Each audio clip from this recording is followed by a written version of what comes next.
Apollo 1, the first step of the lunar mission, but turned out to be the last step of 3 Hero. Traveling to space on a successful Project Mercury mission has proved that humans can survive in space and return safely to Earth.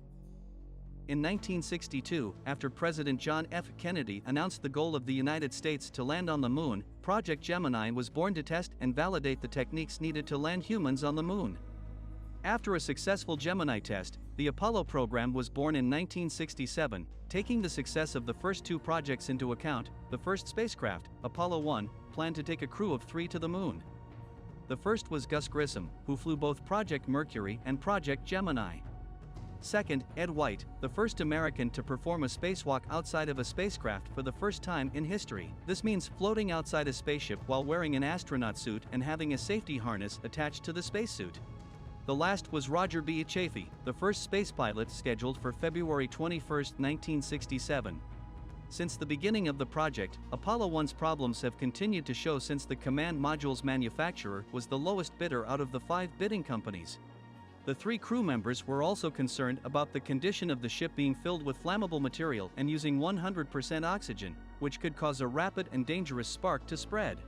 When the shipbuilder manager approved the ship's qualifications, the crew of Apollo 1 then took the praying hands photo and gave it to him, signed by all 3 members. The caption reads, "It isn't that we don't trust you, but this time we've decided to go over your head." Things moved fast, and spaceship manufacturers and NASA were working against the clock at that time. President John F. Kennedy had determined that no later than 1970, the first humans would walk on the Moon and return safely to Earth. It is believed that this deadline was why they had to put the crew's safety at risk. On January 27, 1967, the crew entered the control vehicle mounted on the launch pad. A test called the plug-out test tests all of the ship's internal power systems. NASA estimated that the mission poses almost no risk due to the lack of refueling of the mounted rockets, but shortly after starting testing, the first problem started. When the crew smelled the air in his suit like fermented milk, the crew on the ground took air samples from the spacecraft to investigate but found no source, and testing continued. During the test, there was a communication problem between the crew and control center that led Gus Grissom to say, "How are we going to get to the Moon if we can't talk between 2 or 3 buildings?" Less than a minute later, something no one expected happened.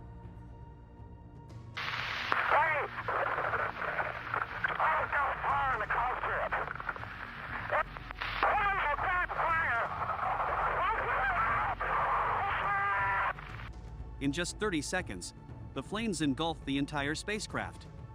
An emergency rescue plan required at least 90 seconds to save the crew. The team at the launch pad tried their best to rush the support equipment straight to help the crew while the team in the control center waited. It took 5 minutes to open the doors of the 3 decks of the ship. In the thick smoke, the bodies of the crew were hardly found. When the smoke settled, all 3 of them were found dead in partially forged spacesuits. Gus Grissom, one of the crew members, said in an interview prior to the mission that if we die, we want people to accept it. "We're in a risky business, and we hope that if anything happens to us it will not delay the program. The conquest of space is worth the risk of life." This loss would put Project Apollo out of action for nearly 20 months, but that would bring a whole new set of changes. In particular, the security has been improved to be more secure. Apollo 11 pilot Michael Collins said, "The Apollo program was a manifestation of what made America great. Their deaths were incredibly tragic, but these 3 heroes were able to unite our country under a common goal during a tumultuous time, moving the country forward in what was considered a desperate race between good and evil. Ultimately, America was better off for it."